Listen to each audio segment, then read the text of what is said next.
BJP किस तरीके से आश्वस्त नजर आ रही है, कम से कम हरियाणा को लेकर, या फिर वहां एक फाइट आपको नजर आ रही है? जम्मू कश्मीर को लेकर के बीजेपी अलग तैयारी में है, अलग इस समय मोड पे है। हरियाणा को लेकर के आपका आकलन क्या कहता है?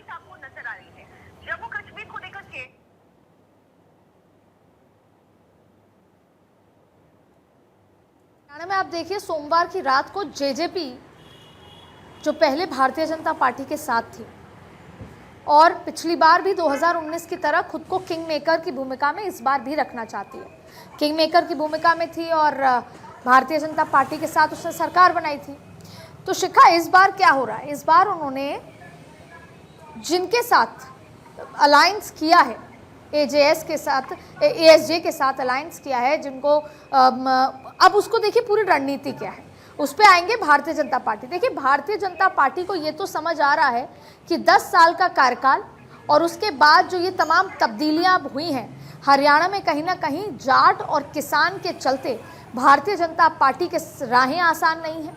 उसके अलावा पंजाबी और ख़ास तौर पर अगर कहें सरदार, वो भी नाराज़ चल रहे हैं। खुद पार्टी के इंटरनल खींचतान बहुत ज़्यादा है। खुद जो नंबर 2 विज साहब कहे जाते हैं वो नाराज़ चल रहे हैं। ऐसे में पार्टी ने अपने सबसे विश्वसनीय धर्मेंद्र प्रधान को मैदान में उतारा है। अब सवाल ये उठता है कि हरियाणा की लड़ाई को कैसे जीतें। हरियाणा दिल्ली का बॉर्डर है, महत्वपूर्ण राज्य है, हिंदी पट्टी का राज्य है, और ऐसे में किस तरीके से लोकसभा चुनाव में तमाम तरीके की चीज़ें हुई, लेकिन विधानसभा जीतना ज़रूरी है।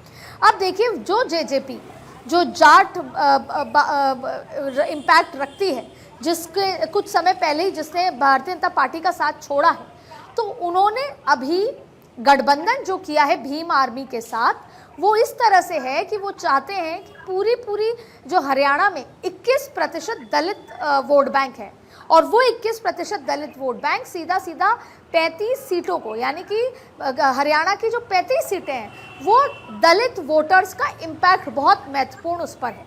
तो ऐसे में ये बहुत ज़्यादा इम्पॉर्टेंट है कि वो 35 सीटें और जो 17 रिजर्व्ड सीटें हैं SC ST की, यानी 35 + 17 सीटों पर उन जेजेपी और भीम आर्मी का इम्पैक्ट है। लेकिन अब आप ये समझिए कि ये वोट बैंक था किसका? ये वोट बैंक फिलहाल कांग्रेस का था। तो अब जब जेजेपी, भले ही अभी उसको बी टीम नहीं कहा जा सकता भारतीय जनता पार्टी की, लेकिन अगर जेजेपी कांग्रेस की इन सीटों पर सेंधमारी करेगी, 10-10 हज़ार वोट पर भी हर सीट पर सेंधमारी करती है, तो जाहिर तौर पे ये कहीं ना कहीं भारतीय जनता पार्टी को बेनिफिट देगा।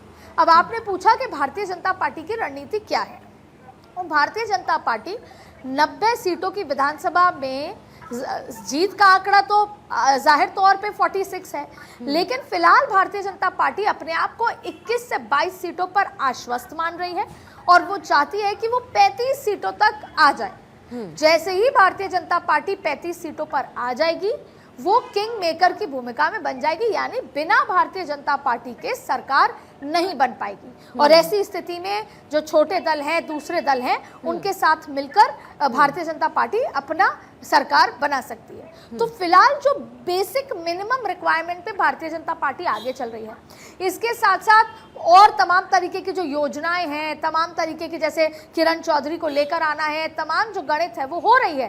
तो अभी 22 सीटों पर जो इंटरनल अभी बैठक हुई है, आज सुबह से भी बैठक जो चल रही है, उसमें 22 सीटों पर भारतीय जनता पार्टी अपने आप को पूरी तरीके से आश्वस्त मान रही है, क्योंकि वो वाला इलाका है, गुड़गांव और ये तमाम तरीके के वो इलाके हैं जहां पर भारतीय जनता पार्टी का इलाका माना जाता है। इसके साथ साथ भारतीय जनता पार्टी और 15 सीटों पर इजाफा करके 35 सीटों पर आकर अपने आप को किंग मेकर की भूमिका में लाना चाहती है, जिसके बिना सरकार नहीं बन सकती। लेकिन इसके अलावा जैसे ही जेजेपी ने सोमवार की रात को ये ट्वीट करा, प्रेस कॉन्फ्रेंस भी हुई, तो कहीं ना कहीं अब ये जो 35 और प्लस 17 सीटों का हम जिक्र कर रहे हैं, यानी 21% दलित वोट बैंक में जेजेपी जो अटैक करने की कोशिश है, और जेजेपी चाहती है कि जाट जो पूरा का पूरा अभी कांग्रेस के साथ जाता नजर आ रहा है, उसमें सेंधमारी हो सके, तो जाहिर तौर पे कांग्रेस की सीटें, और वहीं अगर हम कांग्रेस का जिक्र करें तो कांग्रेस 70 सीटों पर खुद को आश्वस्त मान रही है।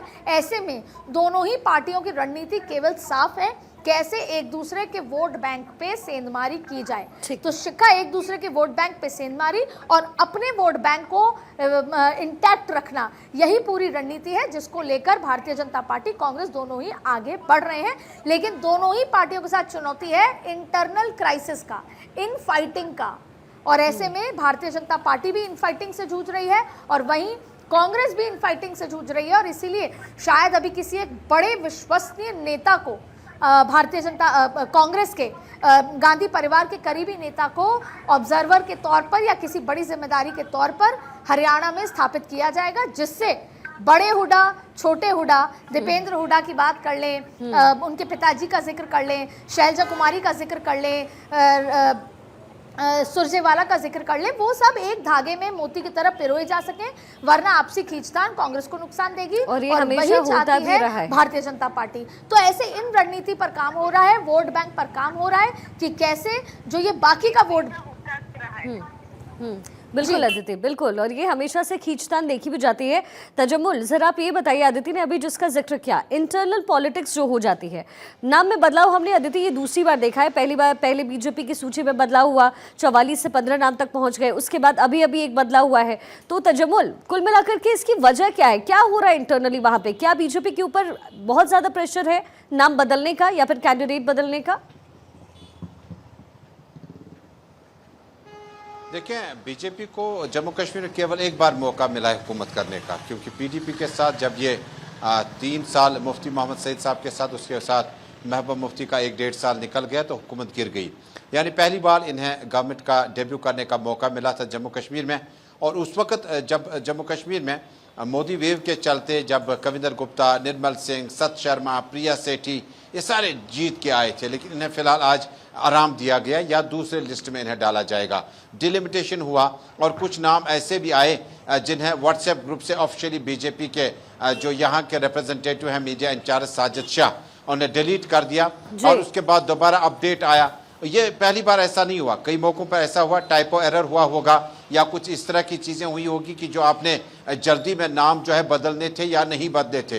लेकिन कुल मिलाकर जब एक कैंडिडेट का नाम आता है, उसके बाद लिस्ट गायब हो जाती है, फिर बदल दिया जाता है, एतबारियत ख़त्म हो जाती है, क्रेडिबिलिटी और साख पे थोड़े से सवालात खड़े हो जाते हैं। लेकिन चूँकि इस वक्त हमारे पास टाइम है और फॉर्म भरने की आखिरी तारीख आज दक्षिणी कश्मीर की मुकम्मल हुई और उसके बाद चुनावी कैंपेन जो है वो बड़े ज़ोरों शोरों से चलेगा।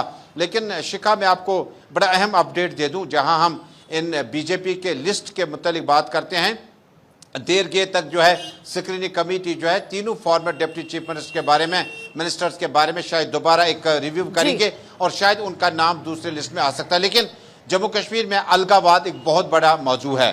लेकिन सरजान बरकती, जो कि जम्मू कश्मीर में लोगों को इंस्टिगेट करने, उकसाने और जल से जुलूसों को लीड करने का उन पे आरोप था, उनकी बच्ची ने उनके बदले में दक्षिणी कश्मीर के जैनपोरा शोपियान में जो है अभी कागजात नामजदगी दाखिल किए। जमात इस्लामी जम्मू कश्मीर, जो बिल्कुल जम्मू कश्मीर में डेमोक्रेटिक सेटअप से दूर रहना चाहती थी और इस डेमोक्रेटिक सेटअप को नहीं मानती थी, उनके नुमाइंदे, तकरीबन 7 के करीब नुमाइंदे जमात इस्लामी जम्मू कश्मीर से चुनावी अखाड़े में वोट मांगते नजर आएंगे, जिस पर उमर अब्दुल्ला, जहां जेडीयू ने कहा कि हम भी उनको टिकटें देंगे, उमर अब्दुल्ला ने साथ ही कहा कि तजम्मुल, कुल मिलाकर के समीकरण बदले हैं, 10 साल बाद चुनाव है, तो चुनावी माहौल में ये बदलाव जो है वो साफ तौर पर नजर आ रहा है। माफ कीजिए, अब समय की थोड़ी कमी है।